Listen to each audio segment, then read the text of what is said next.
Madeleine, j'ai 19 ans, je viens de Troyes et actuellement je suis en brevet professionnel au CFA. Bonjour, je m'appelle Romane, j'ai 16 ans et je viens d'Anoul. Bonjour, je m'appelle Cassandre, j'ai 16 ans et je viens de Saint-Dié. On est toutes les deux en deuxième année tapisserie d'ameublement au CFA de Guilfol-le-Grand.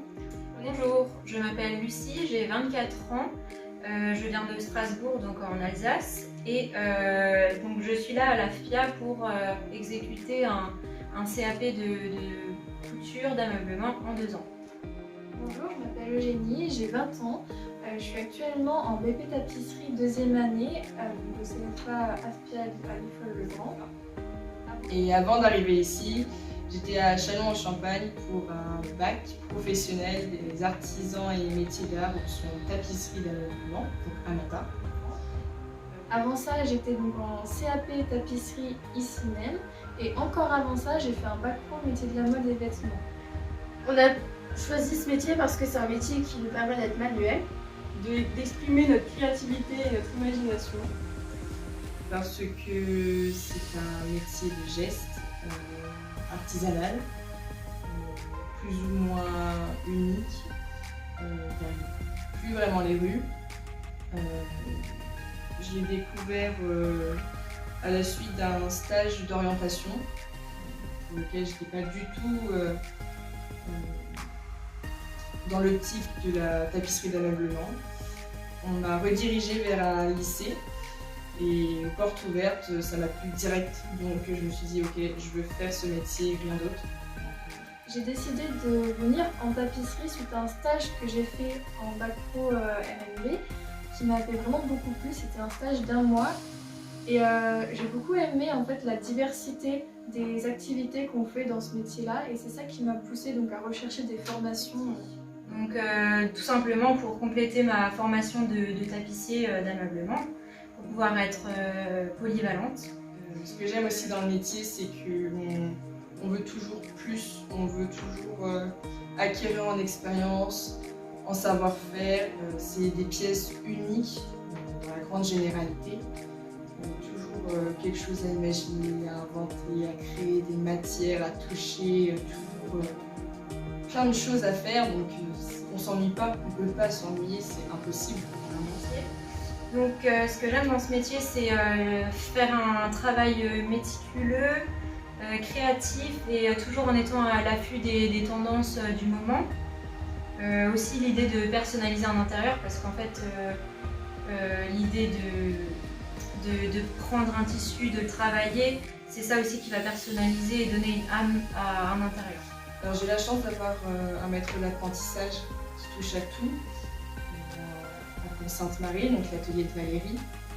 Je fais aussi bien du canapé que de la tête de lit, que du volage, que du rideau. On a aussi cette base de confiance qui fait qu'elle me montre absolument tout. Donc c'est ce que je recherche en tant qu'apprenti, toucher à tout pour gagner en expérience et en autonomie. La formation consiste en fait à aller dans une entreprise et 1 ou 2 semaines par mois, tout dépend, on va à l'école. Et c'est vraiment bien parce que ça permet du coup de voir toutes les théories et de pratiquer de façon vraiment traditionnelle en fait le métier grâce à l'école et d'appréhender certaines choses pour l'entreprise. Et à l'inverse, à l'entreprise, ça nous permet vraiment de nous confronter au terrain et de voir la réalité des choses. Et aussi surtout le rythme du travail qui change pour être vraiment plus rapide et il y a plein de choses qu'on ne peut pas imaginer, qu'on ne peut pas faire à l'école et puis à l'école il y a plein de choses qu'on peut faire à l'école et qu'on ne peut pas faire non plus en entreprise. Enfin, les deux se complètent vraiment bien.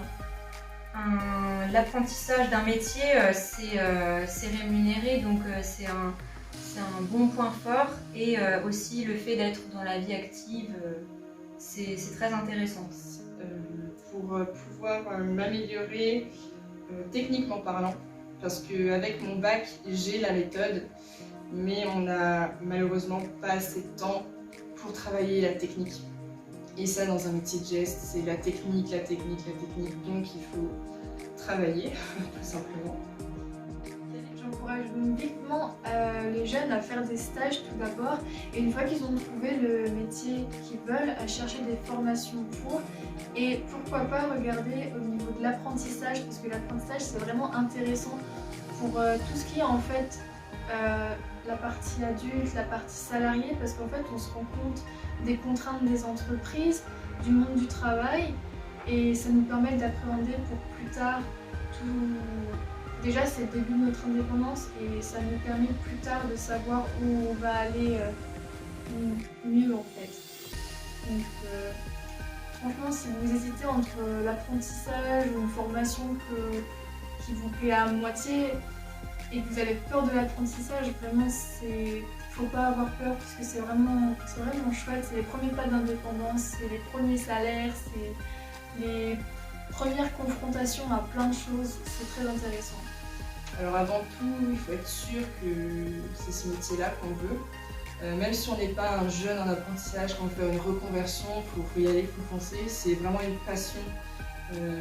C'est vraiment quelque chose de manuel, donc déjà il faut être manuel tout simplement et être sûr de ça parce que si on se dit ouais je vais aller là-dedans et tout, après on verra, c'est même pas la peine, ça va nous dégoûter du métier. Donc moi si je fais ça c'est vraiment par passion et aussi pour pouvoir apprendre plus et toujours plus parce qu'on a vraiment le temps de tout voir, de tout faire, de tout apprendre en plus de l'entreprise qui nous ramène encore ce savoir-faire. Donc on peut vraiment voir beaucoup de choses et ensuite se dire ouais c'est cette technique qui nous correspond. Et donc c'est pour ça que j'invite les jeunes et les moins jeunes à venir signer un contrat d'apprentissage. Merci Tiffen. De rien.